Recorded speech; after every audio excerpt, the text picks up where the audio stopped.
सर्राफा व्यापारी से 42,50,000 की लूट के मामले में पुलिस ने कैंट थाने पर तैनात एक चौकी प्रभारी समेत 3 आरोपियों को गिरफ्तार किया है। उनके पास से लूट के पैसों में से 8,05,000 रुपये नगद, 2 पिस्टल, जिंदा कारतूस व घटना में शामिल एक मोटरसाइकिल बरामद किया है। डीसीपी काशी जोन गौरव बंसवाल और एडीसीपी नीलू कार्डियान ने संयुक्त रूप से इसका खुलासा किया। पुलिस घटना में शामिल 3 अन्य आरोपियों की धरपकड़ के लिए दबिश दे रही है। गिरफ्तार तीनों आरोपियों में विकास मिश्रा 27 वर्ष, अजय गुप्ता 20 वर्ष चोलापुर थाना अंतर्गत आयर बाजार के रहने वाले हैं। वहीं सूर्य प्रकाश पांडे 32 वर्ष प्रयागराज के कर्नलगंज थाने के सलोरी मार्केट का रहने वाला है। इनमें सूर्य प्रकाश कैंट थाने के एक चौकी पर प्रभारी के पद पर तैनात था। वहीं अजय गुप्ता पहले से सजा याफ्ता है। उसके खिलाफ चोलापुर थाने में धारा 302 में मुकदमा दर्ज है। डीसीपी ने घटना का खुलासा करते हुए बताया कि पुलिस ने सर्विलांस के आधार पर इन तीनों को गिरफ्तार किया है। पुलिस के हाथ कई सबूत लगे हैं जो इनका गुनाह साबित करने के लिए पर्याप्त हैं। पुलिस की पूछताछ में इन्होंने बताया कि 22 जून को इन लोगों ने रामनगर थाना अंतर्गत भीटी पर बस रोकी। उसमें पहले 2 सवार सर्राफा कारोबारियों के कर्मचारियों से स्वयं को क्राइम ब्रांच व चंदौली के सैयद राजा थाने का अधिकारी बताते हुए उन्हें डरा धमकाकर 42,50,000 रुपये लूट लिए थे। इस घटना में इनके साथ नीलेश यादव, मुकेश दुबे उर्फ हनी व योगेश पाठक शामिल थे, जिनकी तलाश में पुलिस विभिन्न जगहों पर दबिश दे रही है।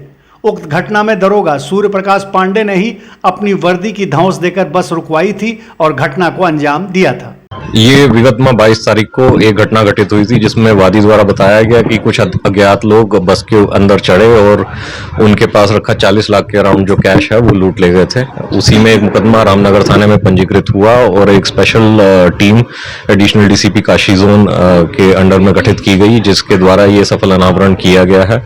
इसमें सीसीटीवी फुटेज और सीडीआर कॉल डिटेल रिकॉर्ड्स के बेसिस पे कुछ अभियुक्त के नाम प्रकाश में आए थे, जिसमें 2 अभियुक्त गिरफ्तार कर लिए गए हैं। एक सब इंस्पेक्टर हैं यहाँ पे जो पोस्टेड रहे हैं, उनकी भी भूमिका संदिग्ध आई है। लगातार पूछताछ जारी है। इसमें 3 और अभी अभियुक्त हैं जो फरार चल रहे हैं। अभी इनसे 8 लाख के अराउंड कैश बरामद हुआ है, 2 असले और कुछ जिंदा कारतूस इनसे बरामद हुए हैं। कितने की लूट थी ये, कितने की रॉबरी थी?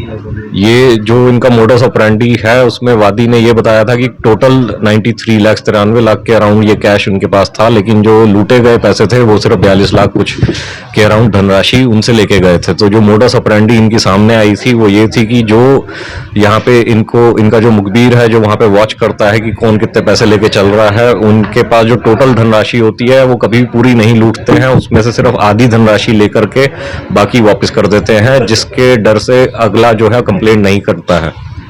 इसमें जो पुलिस की भूमिका जो एक सस्पेक्ट के तौर पर या क्या क्लियर हो गई है, और कहाँ पे वो किस पोस्ट पे कहाँ पे तैनात थे, क्या भूमिका इस रॉबरी में रही? अभी ये सब इंस्पेक्टर यहाँ पे एक चौकी पे तैनात थे। अभी इनसे पूछताछ की जा रही है, जो भी हमारे पास एविडेंसेस आए हैं और विवेचना का, क्योंकि ये अभी विषय है और सरकारी कर्मचारी हैं। ये किस तरीके से बनाया जाता है? बताया जा रहा है कि बकायदा चौकीदार जो है वो उसमें पूरी तरह से शामिल थे। कुछ तो सर आधार होगा उनको जांच में शामिल करने का, या जो एविडेंस हमारे पास प्राप्त हुए हैं, क्योंकि अभी हमें माननीय न्यायालय में ये सबमिट करने होंगे, तो ये पब्लिक डोमेन में हम लोग नहीं दे सकते क्योंकि इंटरनल डिपार्टमेंटल ये एक इंक्वायरी का भी इशू है। लूट की पूरी साजिश कैसे रची गई थी, किस प्रकार? जैसा मैंने बताया, मोडस ऑपरेंडी ये रहता है कि इनका जो एक आदमी है वो मुखबिर बन के जहाँ पे भी जो व्यवसायी होते हैं उनको वॉच करता है कि कौन कितना कैश पर डे लेके जा रहा है, और उसी में ये लोग उसको किसी रास्ते में जाते वक्त पकड़ने की कोशिश करते हैं। उनसे फिर जो टोटल धनराशि है वो ना लूट करके आधी धनराशि या अराउंड 50% या 60% धनराशि अपने साथ ले जाते हैं।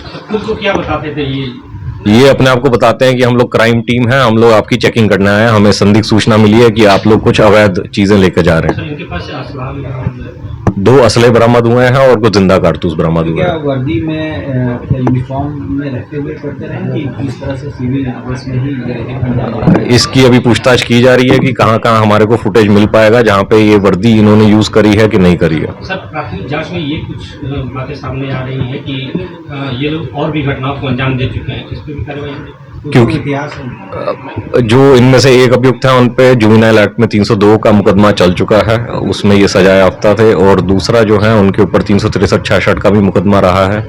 इसके अलावा जो घटनाएं बताई जा रही हैं कि पूर्व में भी की गई हैं, क्योंकि किसी ने हमें लिखित सूचना नहीं दी थी। जैसा बताया गया कि व्यापारी जब आधा पैसा लूट लिया जाता था तो कोशिश करते ही कंप्लेंट ना हो, यही मोडस ऑपरेंडी का फायदा उठाते थे ये लोग।